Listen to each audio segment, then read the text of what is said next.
Welcome back to Snacktown Garage, ladies and gentlemen. On this episode, we're back on Austin's 56 Chevy truck. And no, this is not a 56 Chevy truck. This is my dad's 73 J4000 four-wheel drive. And this truck has got quite a bit of family history for us. I'll dive into that a little bit later. But the reason it's in the shop is this right here. That is a 12-valve Cummins that we originally put in this for my dad as a surprise, and like I said, I'll tell you that story shortly. So plans for this truck have changed a lot. So originally when we put this 12-valve in here, it was going to be my dad's tow vehicle for his Willie's Jeep for when we go out west to go off-roading. Life events for him have changed those plans. So now Austin's going to get this 12-valve. This will eventually get a different drivetrain. You have to stay tuned and subscribe to catch that build video. But for right now, Austin and I is going to get this motor and transmission ripped out of here. This is out of my personal truck from way back in the day. This is out of a 96 Dodge 2500 two-wheel drive. And I personally put 435,000 miles on that drivetrain. The transmission is out of a different truck. I'll dig into those details later too, but the motor itself's got 435,000 on it. That's what's going in Austin's 56. That's way back there. We'll get it pulled up here after a bit and get it switched around after we get this drivetrain out. So go ahead and hit that subscribe button. Give us a thumbs up, and we're going to get this motor pulled out. Now, that history that I was talking about with this truck, we actually covered in one of our previous videos just a week or two ago, where we tracked this truck down and get it back to my dad. My dad sold this truck in the year 2000, and I believe it was 2019 when we were able to track this truck down and give it back to him.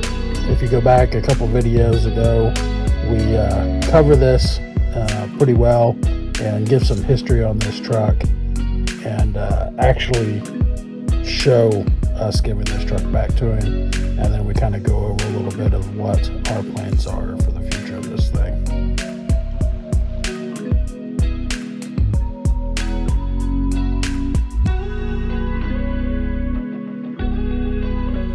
Not too shabby.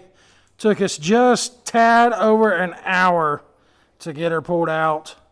And she's a dirty little girl, I'll tell you that. I'm not sure what steps to take from here. It is, what do we got? It's now 11 o'clock. It was basically 10:30. We got this pulled out, and we shoved the truck outside for the time being. Trying to debate on what to do here. What do you think, buddy? What do you want to do?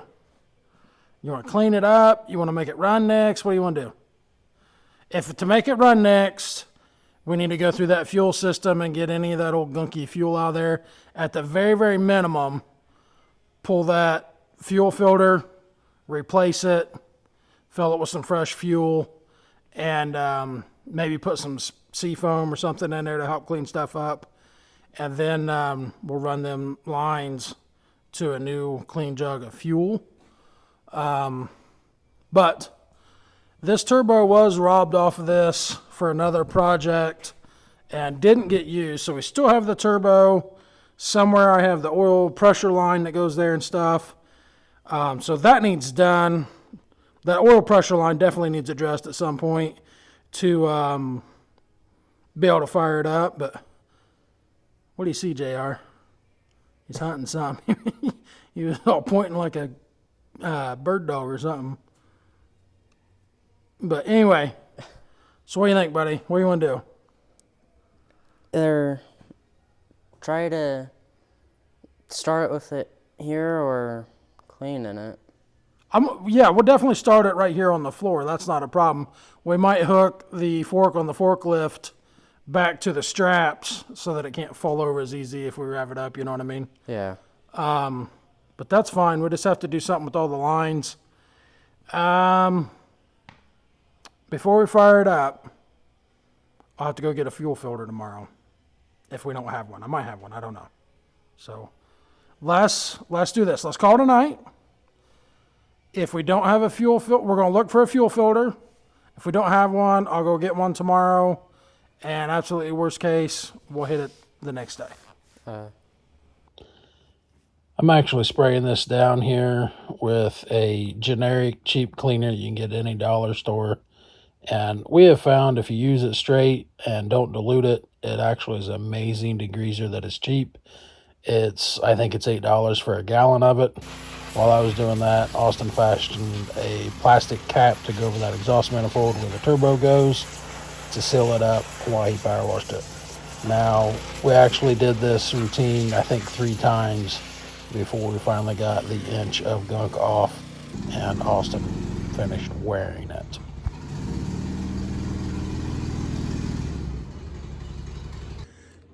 He got her all cleaned up nice and neat. Way, way, way better than she was. And now we're going to pop this transmission pan off and see what we find there. And hopefully it's just a simple transmission fluid filter. And we don't need to rebuild a transmission. So I got you an impact out. I didn't have a clue what size this is. That might be a 13 or a 14 by fill. You didn't get that very clean. Couldn't really spray it under it. Why not? That's gross. So we'll get that buzzed off and see what we're getting into. Cleaned up pretty nice for a 500,000 mile motor almost.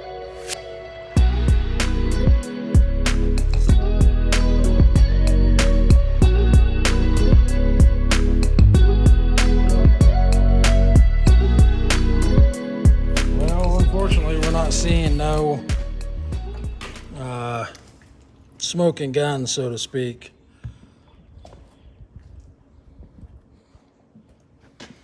Oh, it stinks, but I mean, automatic transmission fluid does anyway, to me. I don't know what to think or where to go from here. Oh. If you got any ideas, drop us a comment and let us know, because that is not in the budget to get a transmission rebuilt right now. Oh, so I'm sure I've said it, but just to recap, this came out of a 92 Dodge first gen that'd been hit real hard in the front. Obviously it was running and driving when they wrecked it. And we put this on here before, trying to make that build fluid, but I am far from being a Dodge transmission guy, so I don't know what to think. But if you got some input, let us hear it. Maybe I was pulling that the wrong way. I don't know. I have no idea. So I might have been pulling that the wrong way. So in theory, if that's where that goes, It is, 'cause that's the only square hole. well, I don't know that this is set up properly for this injection pump, because this came out of an older setup. It might be such a thing that I should have had that pulled backwards instead of forward. Huh, wouldn't that be something? That'd make me feel stupid. I don't know. Somebody drop us a comment and let me know which way that should be going to build line pressure on a Chrysler transmission. So I guess, I don't know, buddy. I guess put that filter back on for now. And that fluid's, it stinks. That fluid was good. Or, I mean, it's new. It never was actually drove, but it stinks. But we'll put that back in, and I guess we'll put it back in and get it running and just try it. I don't know what else to do. So, but put that together. We'll clean that pan up, and we'll find a turbo and stuff and put it back together and at least fire it up, right? Yeah. I know that just breaks your heart to hear it run, right? That's the first time I've seen you smile on this build. All right. Austin's going to put this back together. I'm going to laugh at him while he wears transmission fluid. And I'm going to go hunt for a turbo, and we'll get this thing put together. So we got her all cleaned up. Austin has got some temporary fuel lines ran here, and he did take off the fuel filter that was on it, and I was concerned about algae, but it looks all good. So I think we're ready to try it. Did you feel any pressure when you was pumping on that? Yeah, just All right. started. Well, it's probably all right. I will come up here to the front, and look out, buddy. I can't remember which way that is to kill. I can't remember.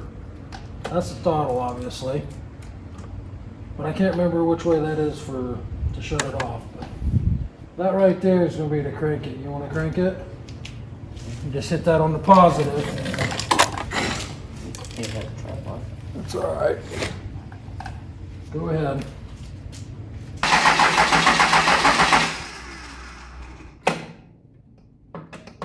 Try it.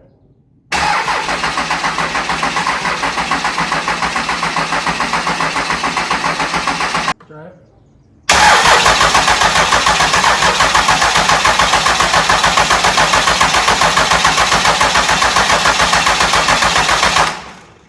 Pump it some more. Stuff was falling out of the flywheel. Yeah. We had a mouse nest done with the torque rotor and the flywheel, and we left the cover off the bottom so all that can fall out once she fires up. You got a lot of fuel line to pull air out of. If it doesn't go, we'll hit it with some ether eventually. Can you feel it build up pressure? Very little. Go faster.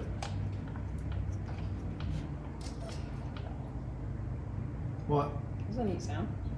What? I didn't hear Something it. up here Like squeaked. Probably pushing air out of it. Yeah, it kind of sounded like a.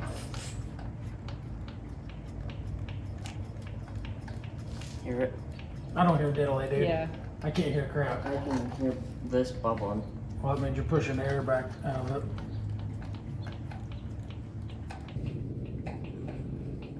We should have filled that filter. That would have saved some of this headache.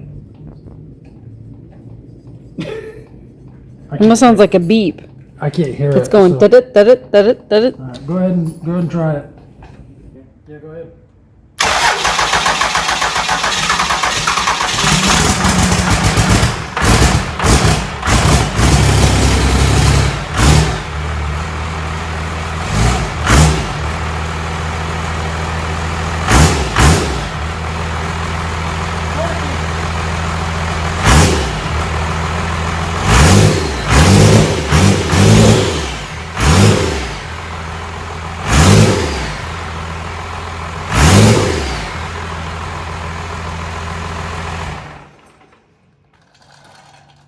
Made a mess.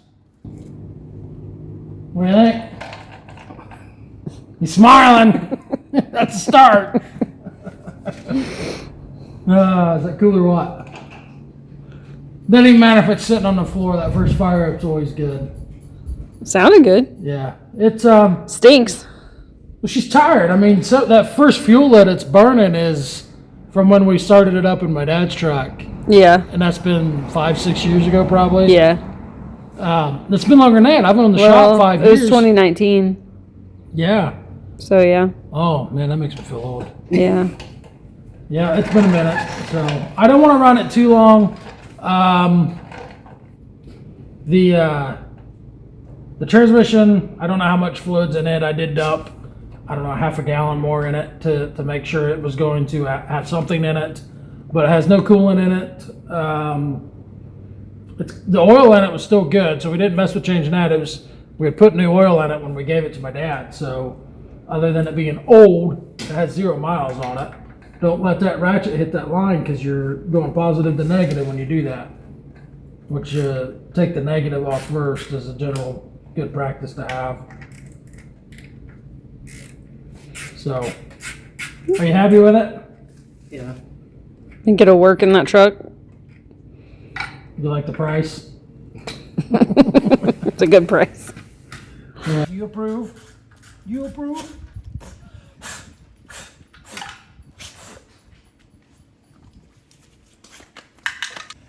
Well, we got the truck pulled back here, got the forklift on the other side of it, got the motor hanging there.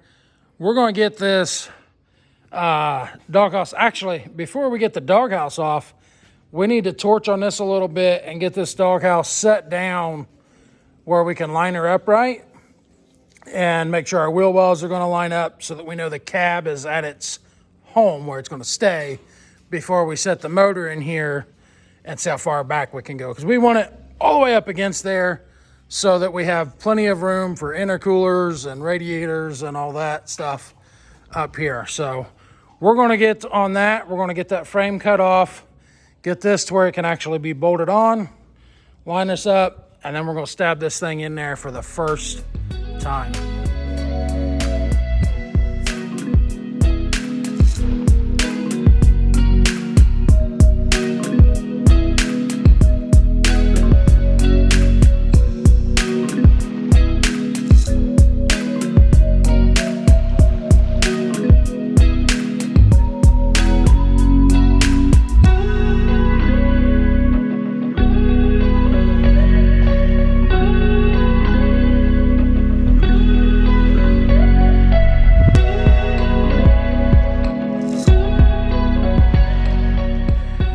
Boy, you talk about 10 pounds of crap in a 5-pound bag. That's what we have. It's sitting in there really crooked, but it's still not going to fit. It doesn't matter if we straighten it up. I have an angry mosquito driving by. It's digging in everywhere, basically. We are sitting on motor mounts here, and the front of the pan sitting on the front cross member down there. So, yeah, I mean, we might be able to get it back a little bit more if we get it to go down. But man, I'm not optimistic that we're going to be able to make this work without a giant hole in that firewall. We're going to mess with it a little bit more and see what we get, and then I'll get back with you guys. I think where we should start is removing these plates here. That will allow us to sink down a little bit more. We might have to take the cross member, the transmission cross member still in there. We might have to take that out as well so we can kind of get the swoop action going to get it in there. But we're going to see what we can do, and we'll wrestle it a little bit off camera, then we'll get back with you guys.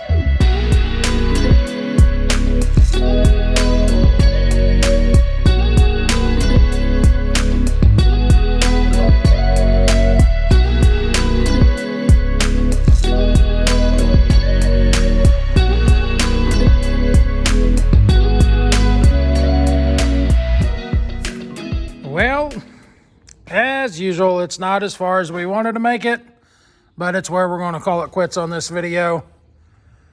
It is just sitting in there, obviously. Nothing's lined up. As you can see, we slid the cab way back. And basically, we slid the cab back, slid the cross member back, the transmission cross member, and got it to where we could set the motor where it could kind of live in regards to the frame. It's packed in there tight. I don't even know 100% that I could get a belt on the AC compressor that's down there. We might have to trim that frame a little. But, so, obviously we can't get a radiator or an intercooler up here. So, that's where the cab has to come back forward. You can see how much, I mean, basically half that, 6-8 inches right here. So, that's got to come forward and go up. But we're stopping because I get what I call potato brain, and that's the results of my brain injury. Basically, my brain gets tired and it's hard for me to make decisions. I'm not going to go beat and cut on this firewall and this floor in that state. And I explained that to Austin, and he's like, yep, I get it. So if you guys are new to the channel, this truck is in amazing condition, and I don't want to hack on it. So the stuff you can see over there that looks like rust, that's actually insulation from up there falling down. So floors in this truck are like perfect. There's a crack right there from an old mount that somebody welded in there. I don't know what that was about, but I don't want to butcher this. So I'm not going to hit it until I have a good, clean, fresh brain that will come online, because right now it is offline and it's just on dial-up currently. So I appreciate you guys watching. If you could, hit that subscribe button, and if you could leave Austin some words of encouragement in the comments, that would greatly be appreciated, and it would help our video tremendously. Basically, the money that these videos on Austin's truck makes, which has been pretty minimal as of so far, goes right back into his truck. So that's helping him build this truck. This is his baby. Although I've gave him the major components, Austin is responsible for everything else. Plumbing, wiring, all that. Like he wants stacks on it, he's buying the stacks, that type stuff. So anything you guys can do to help his videos grow, I would greatly appreciate it, and so would he. But we appreciate you guys, each and every one of you, and we will catch you on the next one. Thanks for watching.